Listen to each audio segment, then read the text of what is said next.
오늘 말씀 나눠주실 분들은 다들 이제 북한이라고 하는 공통의 키워드가 있죠. 먼저 이제 강 교수님께 질문을 드리겠습니다. 최근에 그 연극을 기획하셨잖아요. 그리고 이 책이죠. 북한을 흔들다. 그리고 최근에 또 이제 책을 내신 걸로 알고 있는데요.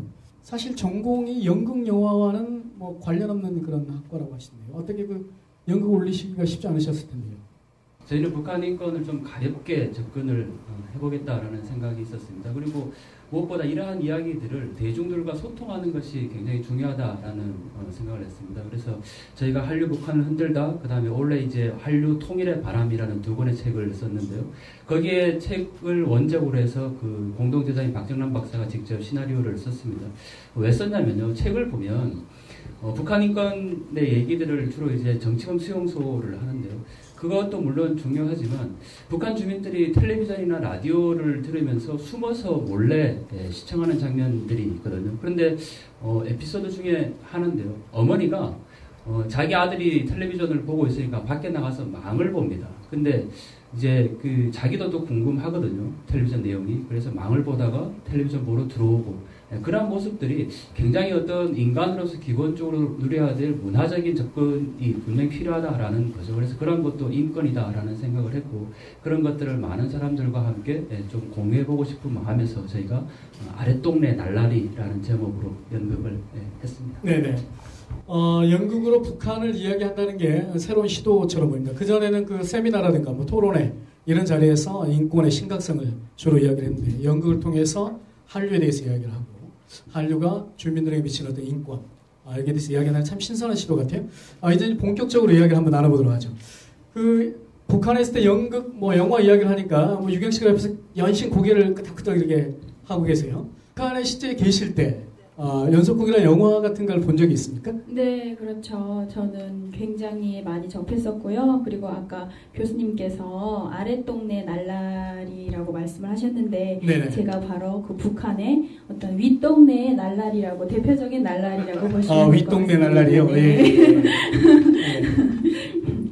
날라리 하면 한국에서는 약간 좀 그 날아다니는 새 뭐 이 정도로 생각을 하시겠지만 북한에서는 오픈마인드를 일컬어서 개방적인 사고 이거 뭐 긍정적으로 약간 날라리다 뭐 이렇게 쓰시는 거죠? 네, 약간 남한하고 북한의 날라리라는 그 의미가 좀 틀린 것 같더라고요. 그 북한에는 이제 날라리라고 하면 약간 이제 한류 문화를 지금 선도하는 옷을 이제 좀 튀게 네. 입고 다니는 그런 친구들을 이제 가리켜서 날라리라고 하는 시대를 앞서가는 사람들. 네, 그런 사람들을 날라리라고 하거든요. 네.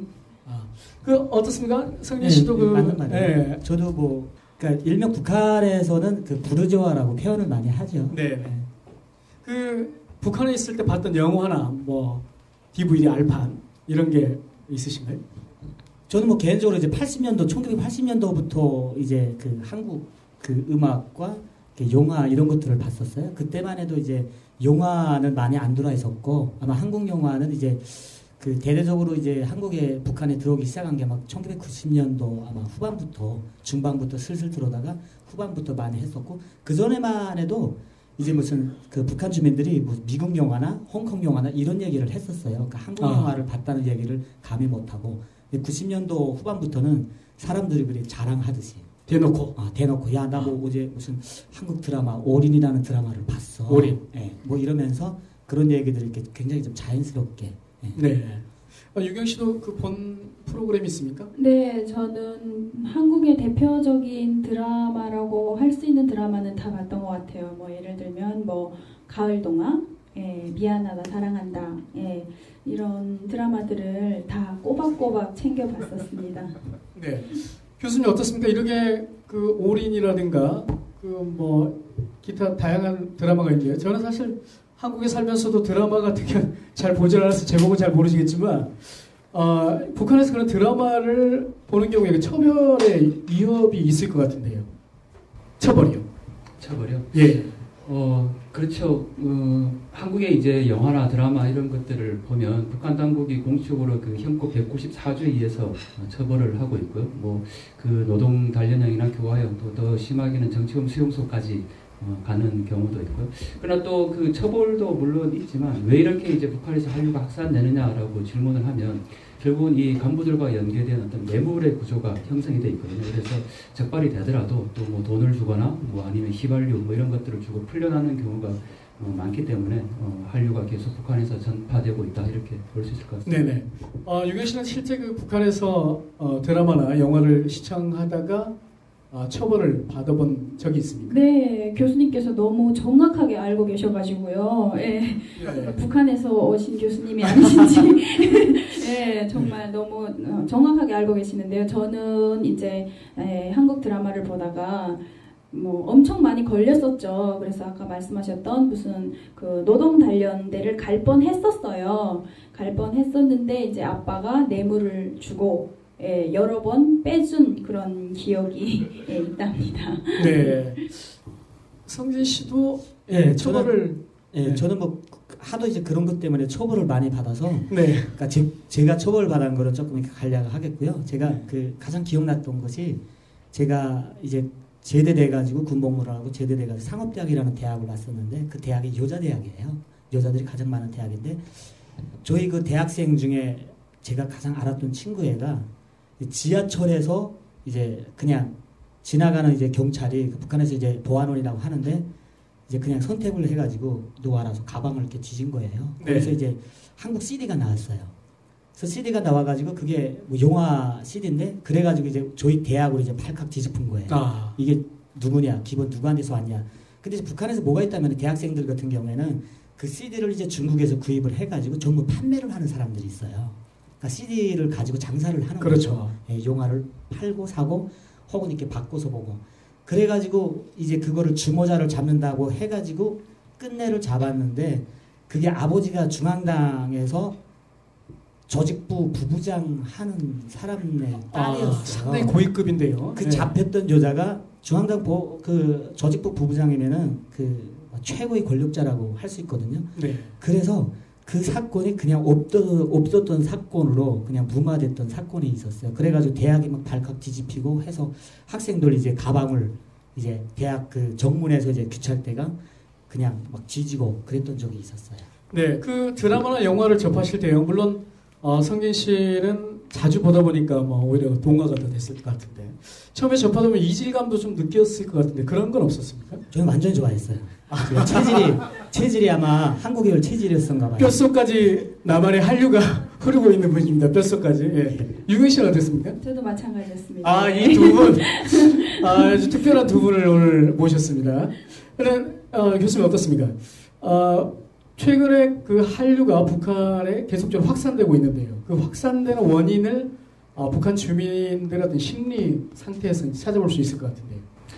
아무래도 이제 우리가 북한 하면 그 통제되고 폐쇄된 사회를 의미하는데요. 그런 어떤 통제와 폐쇄를 뚫고 북한 주민들이 남한 영상물을 보고 있는데 재밌다는 사실이거든요. 일단 네. 그리고 그 한국 드라마는 마약과 같다 이렇게 이제 표현한 적이 있는데 우리 보통 보면 한 편 보면 그 다음 편을 또 기대하게 만들잖아요. 그리고 북한 주민들도 역시 굉장히 제약된 상황에서 한 편을 보고 다음 편이 어떻게 될 것인가에 대한 궁금증이 있는 거죠. 그래서 그러한 부분들에서 굉장히 많이 보고 또 남한 하면 그 굶주리고 헐벗고 뭐 그런 이제 미제국제 식민지라는 교육을 계속 받아왔었는데 남한 드라마나 영화를 보면 그렇지 않거든요. 굉장히 화려하고 또 거기에서 인간의 기본적인 사랑 이야기라든지 뭐 사람이 살아가면서 기본적으로 생각해야 될 부분들이 분명히 들어있기 때문에 네. 그런 점에서 굉장히 이제 그 확산이 되고 있는 거고요. 전형적인 장면이 하나 있습니다. 그 네. 여성이 이제 굉장히 고급 집에 나와가지고 아침에 출근을 할 때 버튼을 착 누르면 그 주차장의 문이 착 올라가죠. 그 안에 네.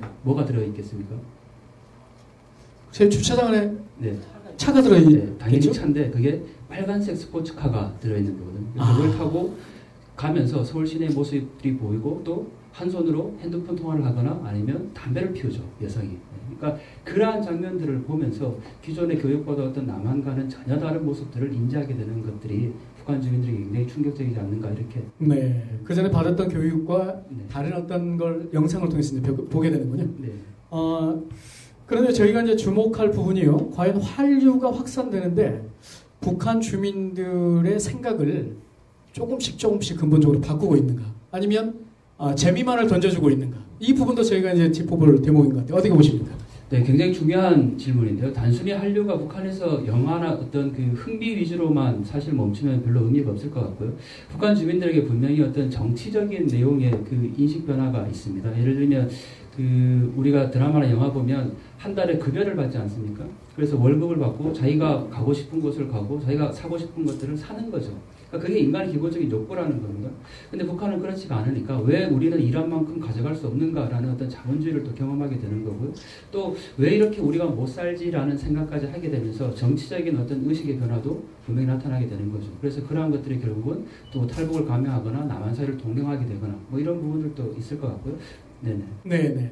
그 조금 전에 그 형법 193조 그리고 조금 전에 말씀 정치적인 요소에 대한 말씀을 해주시니까 이제 교수님이 조금이 정예과 교수님처럼 보이기 시작했습니다. 예. 그 전에는 상당히 그 연극 기획가 이런 모습을 더 볼 수 있었는데요. 계속해서 이야기를 나누도록 하죠. 그 유경 씨 어떻게 아코디언을 배우게 됐어요? 저는 6살 때부터 아코디언 연주를 시작했었는데요. 예, 부모님들의 권유로 시작을 하게 됐고요. 부모님들께서 말씀하시기를 제가 어렸을 때부터 굉장히 끼가 많았다고. 그래서 뭐 시대를 앞서가는 끼 그런 거 말씀하시는 거죠. 네, 그래서 부모님의 권유로 일단은 아코디언을 시작을 하게 됐습니다. 그래서 지금까지 쭉 이렇게 해오시는 겁니까? 예, 지금까지 할 줄 아는 유일한 게 저것밖에 없습니다. 네. 어떻게 성진 씨는 아마 남한에는 그 소위금 자체가 없는 걸로 알고 있는데요. 그 듣자 하니까 탈북에서 중국에 계실 때도 무슨 카페에서 노래를 불렀다 뭐 이런 이야기도 이게 사실입니까? 예. 그러니까 뭐 먹고 살자니까 뭐 중국에서 그렇게 했었고 저는 뭐 그 북한에 있을 때 예술대학이라는 곳을 갔었는데 제가 뭐 이런 얘기는 진짜 처음인데 사실은 제가 뭐 음악을 좋아해서 간 것도 아니고 그냥 그 예술대학에 가면은 공부를 안 한대요. 네, 그래서 사실은 갔었어요. 너무 앞서가신 거예요 시대를. 네, 이게 직업이 돼버리더라고요. 유경 씨가 한번 질문해 볼까요? 우리 그 젊은 친구들 텔레비전 보면은 연예인들 따라하잖아요. 네. 머리를 따라하기도 하고 네. 또는 옷을 이렇게 좀 이렇게 멋지게 입고 다니기도 하고 또는 말투를 따라하기도 하죠. 네. 북한에서 남한 영상물을 봤습니다. 네. 실제 그렇게 따라 하셨나요? 네, 저는 따라 했었죠. 저도 이제 북한에 있을 때 대학교 다닐 때 저도 예술대학교를 다녔거든요.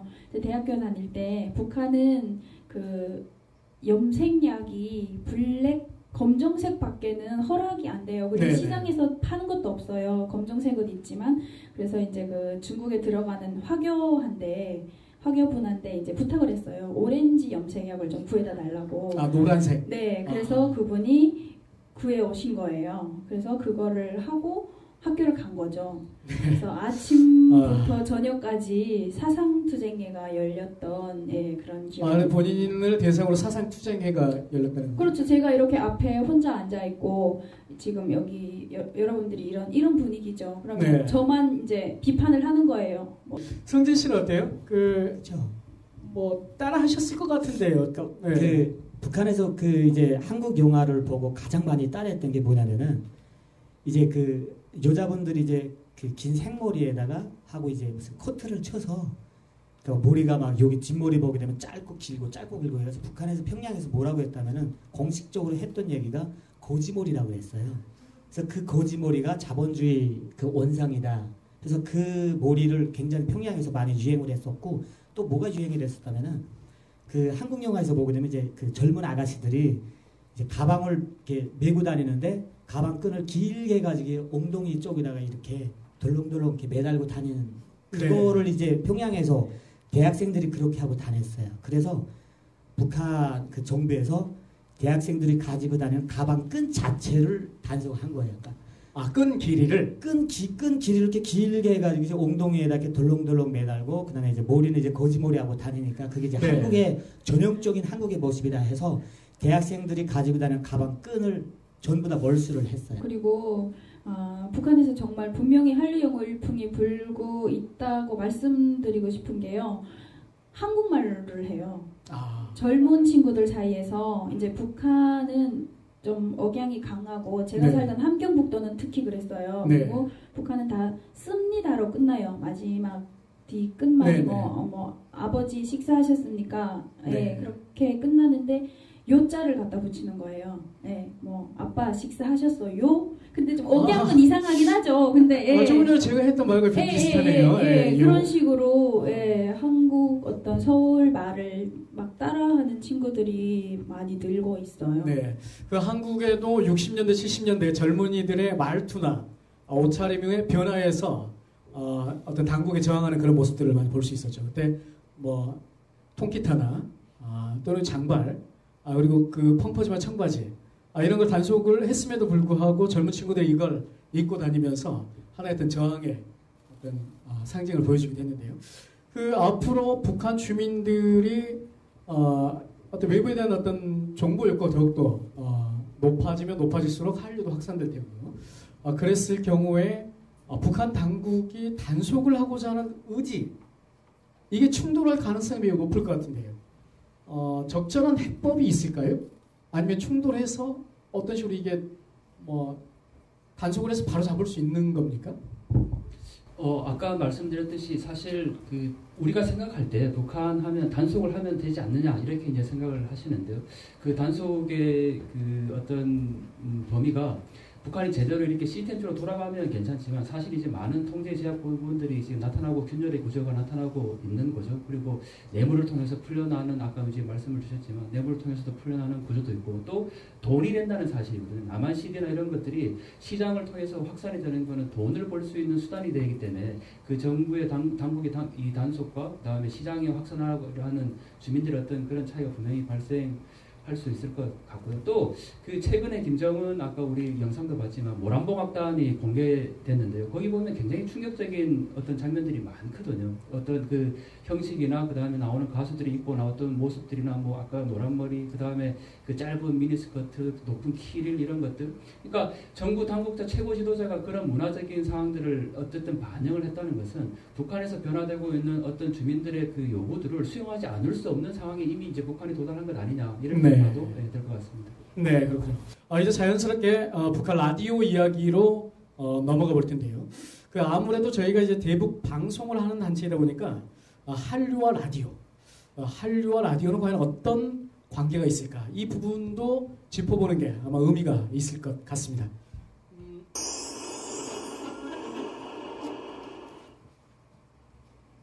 그 반도체 라디오 일정가에 그거 보낼 수 있습니다. 반도체 라디오요? 예, 라디오에는 우리가 그거 좀 더 들을 수 있습니다. 그 주로 언제 들어요? 그것도 밤중에 들으면 좋습니다. 밤중하고 시작하게. 라디오도 예예예. 라디오. 예예예. 예, 그리고 이게 소식할 수 있다면 예, 무슨 소식이요? 예, 라디오 듣는 사람들이 있어요, 종종? 예, 중국 건강에 있습니다. 중국. 근데 다 이렇게 대놓고는 못 듣겠죠. 몰래 듣겠죠. 신청마다 합쳐서 아마 완전 다른 상황을. 그렇구나. 예, 생각합니다. 예.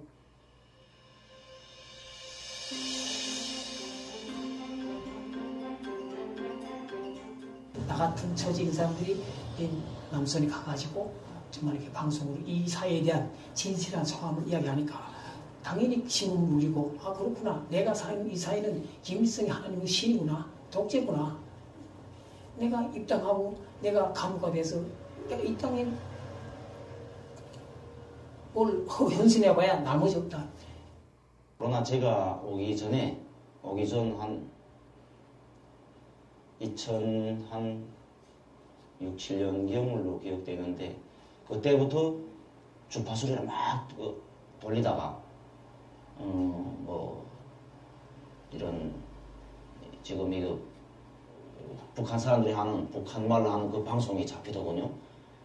그래서 그때는 온몸이 긴장해서 그저 정말 온몸으로 그 북한에서 방송 듣는다는 거는 일단 심실에 듣는 것이 아니라 목숨이다. 온몸으로. 사실은 지금 와서 제가 표현해보면 심신을 집중해서 그 주파수를 찾겠다고 이 북한 정부에 대해서 탈북자 소리로 직접 그 정부로 다 분석하고 정책을 분석하고 이런 말하니까 그게 얼마나 확 들어가는지 제일 처음에 감정은 뭐였는가 하면 우리 국내에도 숨어서 이렇게 방송하는 데 있는가? 딱 그렇게 처음에 딱 생각은 말하자면 동지가 있는가 하는 것처럼 우리 국내에 이런 그때 딱 국내에 있는 것처럼 이야기하더군요. 그러니까 이렇게 생각했는데 그 후에 잠시 정말 그때 정말 그 그리운데 지금 안타깝습니다. 그 잘 들리지 않았는데 잠시 말하는 거 보니까 국내는 아니구나. 이게 탈북자구나 하고 제가 생각했겠죠. 그때 거기서 정말 연재 소설도 듣던 생각이 납니다. 많은 내용 중에 강철아 씨가 쓴 수영소의 노래라든가 이한영 씨가 쓴 그 대동강 로얄 패밀리 그걸 들으면서 많이 느꼈죠. 이거 우리 너무 모르고 살았구나. 그리고 세월 따라 노래 따라라는 그 프로그램이 있었습니다. 그때 55분간. 근데 그 55분 하기 전에 1시부터 5분 동안 그 세월 따라 노래 따라 하기 전에 논설이 있었습니다. 논설입니다 하는 그 논설이 딱 귀에 들어가거든요.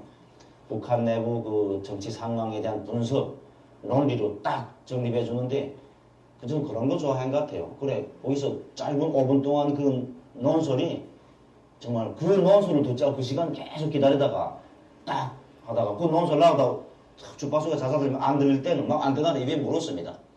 이상하지요.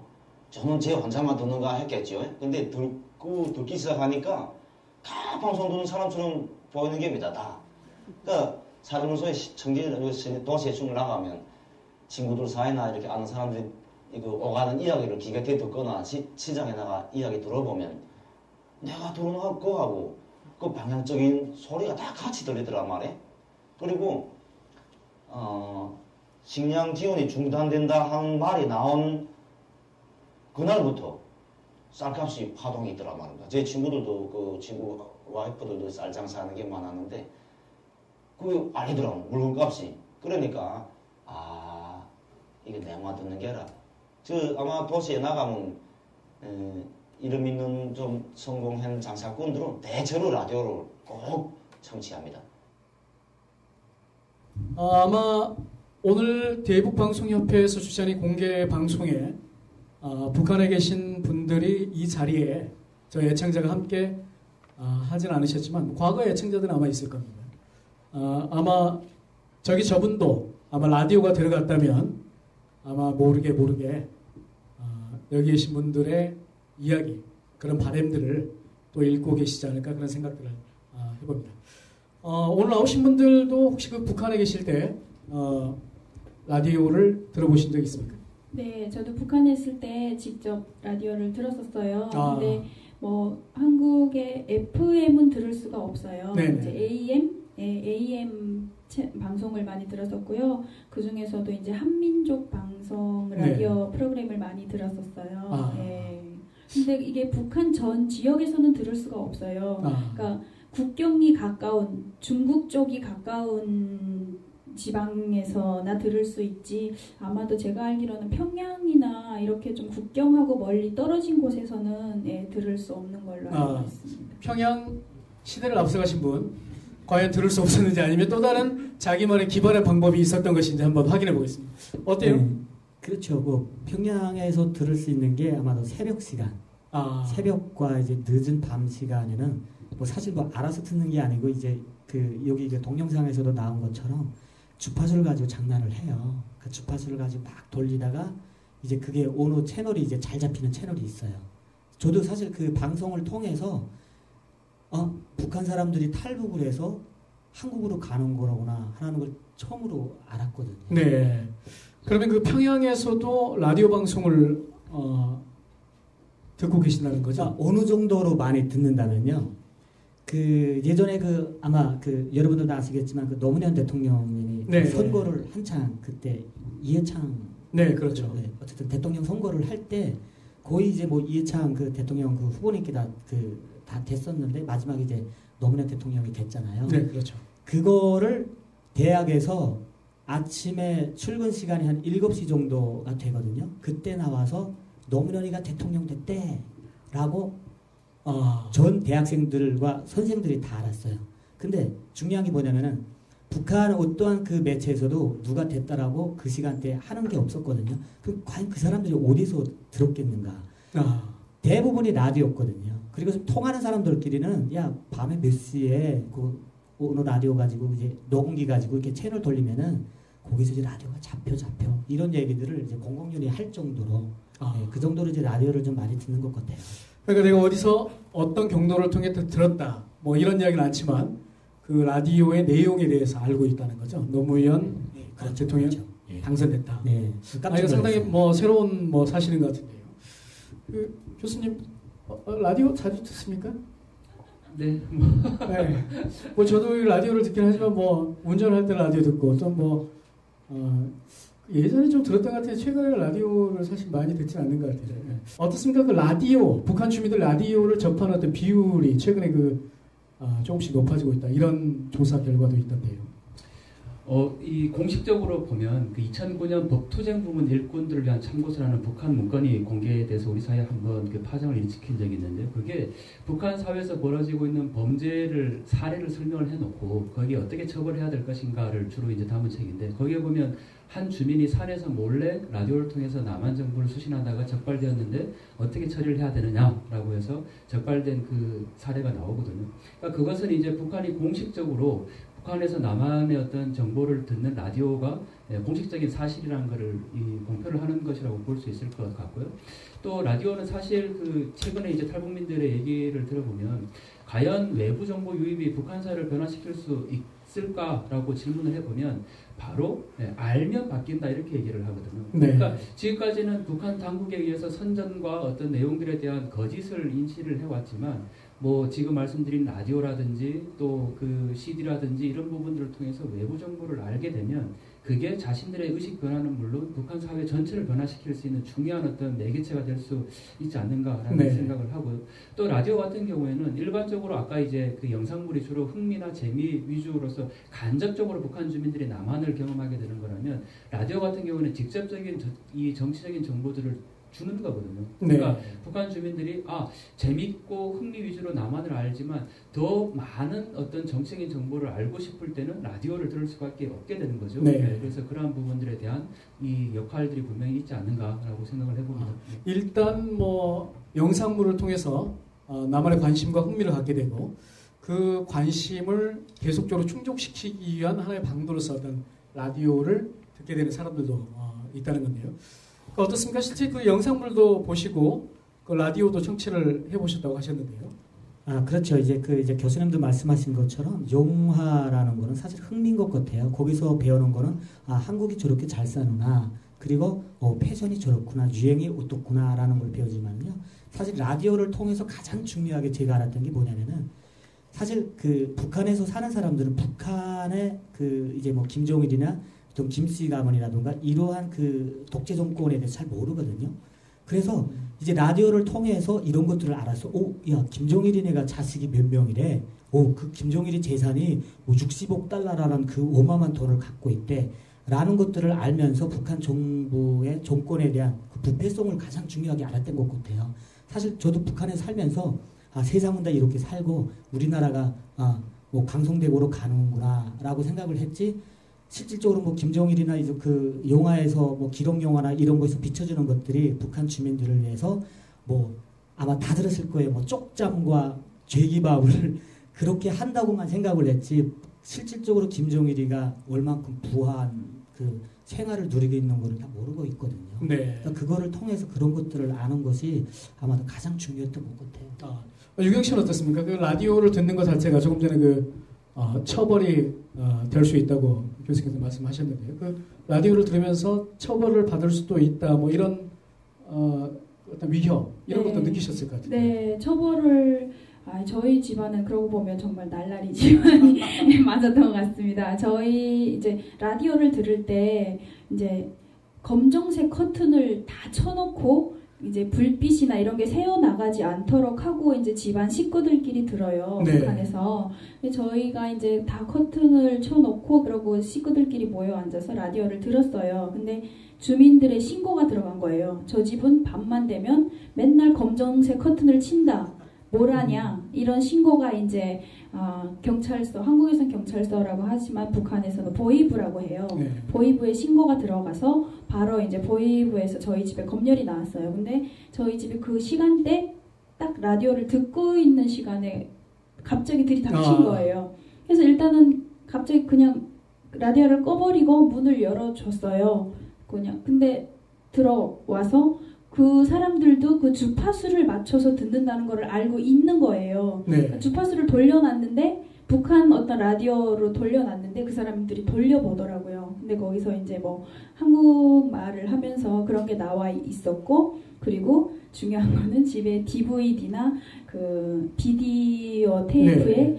전부 다 한국 드라마, 영화가 다 꽂혀져 있었던 거예요. 예, 그거를 미처 빼야 된다는 생각을 못 했었던 거예요. 그래서 그날 바로 집에 TV, DVD, 비디오, 그 라디오 전 재산을 다 들어갔었던 아니, 그러면 기억이 지금 있어요. 여기에 이렇게 앉아 계시는 것도 참 뭐 조심스러운 질문이긴 하지만요. 그렇게 되면 상당히 많은 어떤 강도 높은 처벌을 받았을 것 같은데요. 그렇죠.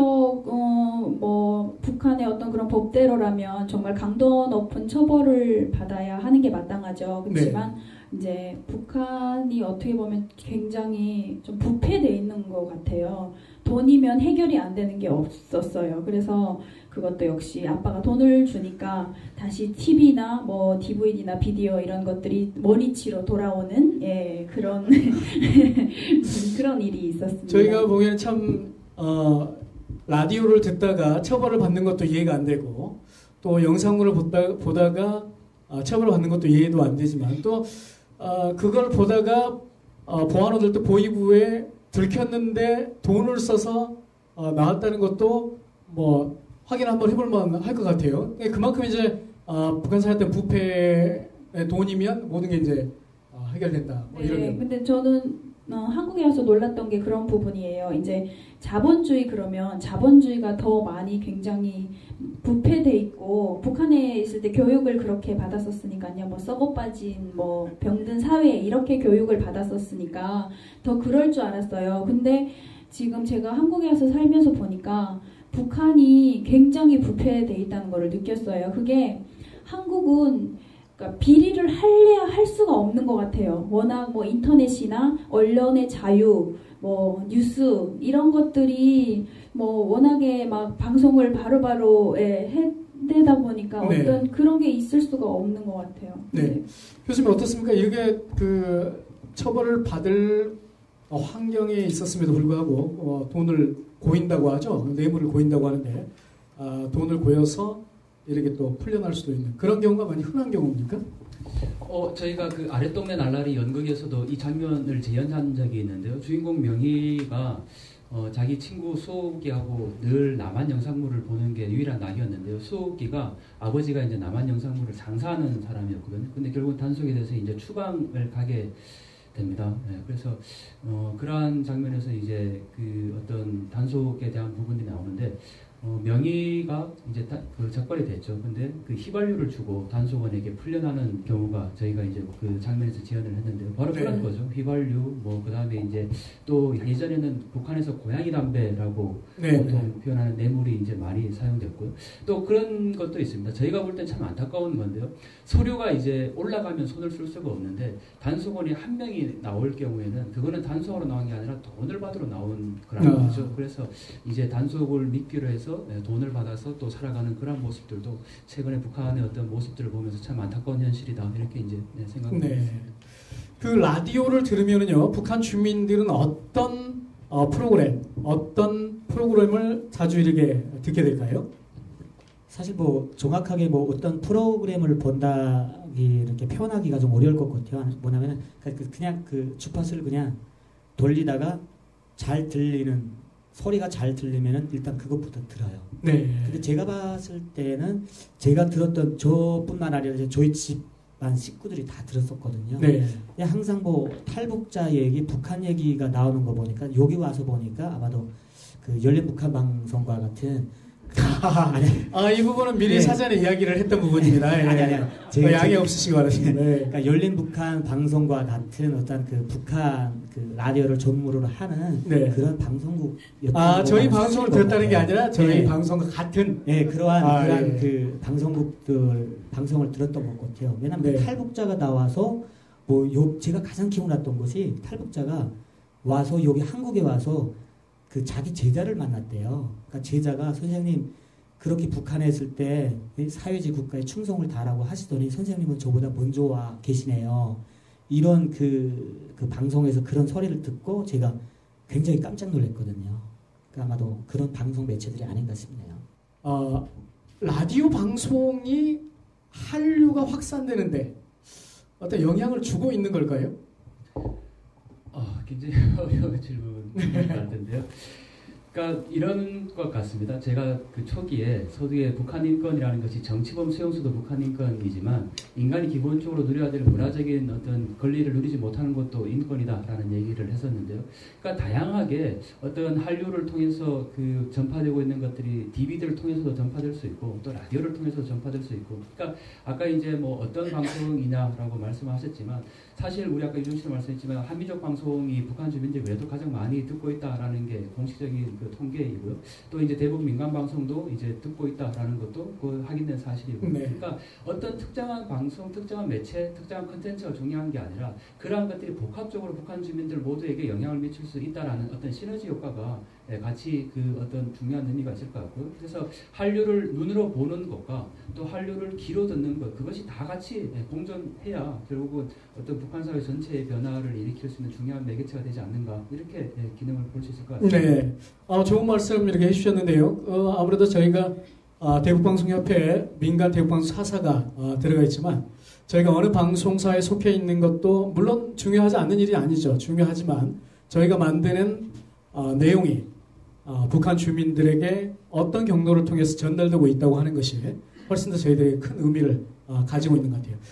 여기 이제 두 분이 계시죠. 그 북한의 친구분이나 또는 친척분 또는 동료들이 있을 것 같아요. 말씀 이렇게 해주시죠. 네. 그 친구야, 종남이라는 친구한테 제가 할게요. 친구야, 내가 사실 그 북한을 탈북할 때 너한테 거짓말하고 일단은 그 탈북을 했는데 그때 상황이 너한테까지도 말할 수 없는 그 정도의 그 생명의 위험을 느꼈던 점, 그런 거를 내가 이해했으면 좋겠고, 나는 뭐 남한에서 너무나도 행복하고 잘 살고 있으니까 저 사실 행복할 때마다 내가 가장 그립고, 사실 뭐 군복무를 하면서 10년 동안 둘이서 한국 노래를 수백 곡을 듣고 또 한국 영화도 수십 편을 보면서 아마도 북한에서 가장 지탱할 수 있었던 것이 너라는 친구였던 것 같아요. 그래서 비록 이제 언제 만날지는 모르겠지만은 아마도 통일이라는 그것이 꼭 되리라고 믿고, 사실 이 방송이 열린 북한 방송이라는 방송이야. 그러니까 만약 네가 탈북하더라도 한 달에 와서 물어보면 열린 북한 방송이라는 걸 기억했으면 좋겠어. 나는 이름은 박성진이었어. 네, 자유조선방송, 북한개혁방송, 자유북한방송도 다음에는 꼭 함께 넣어주시기 바라겠습니다. 네, 유경 씨도 네, 저는 이제 저도 북한에 있을 때 남한 드라마를 함께 즐겨보던 친구한테 영상을 메시지를 보내고 싶은데요. 친구야, 너 한국에 가면 이제 전부 다 재벌 2세 그리고 실장님, 사장님 이런 분들이랑 결혼할 거라는 그런 막연한 꿈을 너랑 나랑 꿨었잖아. 근데 대한민국도 사람 사는 사회고 와보니까 현실은 많이 다르더라. 지금쯤 너는 28이니까 결혼을 했겠지? 결혼을 해서 아기가 한 2명, 3명 정도는 돼 있을 것 같구나. 거기서 아기들 잘 키우면서 그냥 몸 건강히 있고, 나는 우리 대에는 반드시 통일이 올 거라고 믿어. 그러니까 통일되는 그 날까지 아프지 말고 살아만 있어주라. 보고 싶다, 친구야. 네, 잔잔하지만 강한 박수 부탁드리겠습니다. 네, 오늘 교수님 결혼 안 하셨으면 북한에 있는 그 미래의 배우자가 되실지 모르는 분들에게 이게 한 말씀 여기 전하라고 이야기할 것 같은데요. 그래도 최근에 이게 남한에서 왕성한 활동을 하고 계시는 것 같아요. 우리 북한 주민들에게 한 말씀 이렇게 부탁드리겠습니다. 다른 얘기보다 저희가 연극이나 이런 것들을 준비를 하면서 여러분들의 삶을 봤습니다. 그러니까 정권의 억압 속에서도 인간이 누려야 될 기본적인 어떤 정보의 향유 이런 것들을 하고 싶고, 또 누구도 같이 연애도 하고 싶고, 또 부모님한테 생일상도 차려주고 싶고, 그러한 모습들을 저희가 봤는데요. 그게 인간의 기본적인 권리라고 생각을 합니다. 그리고 알면 바뀐다라는 말도 굉장히 중요한 의미가 있는데요. 이 자리에서 여러분들을 위해서 수고하고 애쓰는 많은 사람들이 있다는 걸 기억해 줬으면 좋겠다라는 말을 꼭 하고 싶습니다. 그래서 한국의 어떤 드라마, 영화 이런 부분들, 또 라디오 그런 것들이 여러분들의 생각과 또 의지를 변화시켜서 결국 우리가 남북한 주민들이 서로 만나서 함께 살아갈 수 있는 날이 곧 올 것이다. 이 말씀을 꼭 드리고 싶습니다. 아무래도 북한과 북한 주민들을 변화시킬 수 있는 가장 유효하고 중요한 수단이, 효과가 있는 게 바로 이 라디오 방송이지 않을까 생각을 합니다. 공개방송을 진행하고 있는 지금 북한에서는 최고인민회의가 예정되어 있습니다. 아마 열리고 있을 텐데요. 오늘 열리는 최고인민회의가 북한 당국자들만의 말잔치, 놀이마당이 아니라 북한 주민들의 삶을 실질적으로 개선시킬 수 있는 정책들이 함께 논의되는 자리가 되었으면 하는 바람입니다. 그것은 곧 북한의 개혁개방이겠죠. 개혁개방만이 북한 주민들의 인권과 삶을 한 단계 더 개선시킬 수 있을 것입니다. 오늘 119 함께해 주신 우리 방송 여러분 감사하고요. 마지막으로 영상을 보시고 공연을 끝으로 해서 정리를 하도록 하겠습니다. 네, 수고하셨습니다.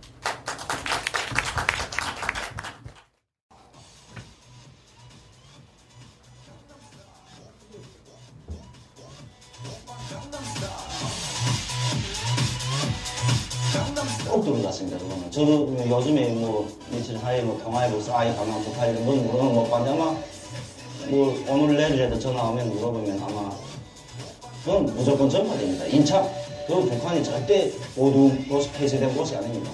그래 제가 말씀드린 게 방송하시는 분들이 정말 열혈 팬들이 거기 있다는 거 정말 굳게 믿었으면 좋겠습니다. 열혈 팬들이 있습니다. 거기는 막혀서 보이지 않아 그렇지.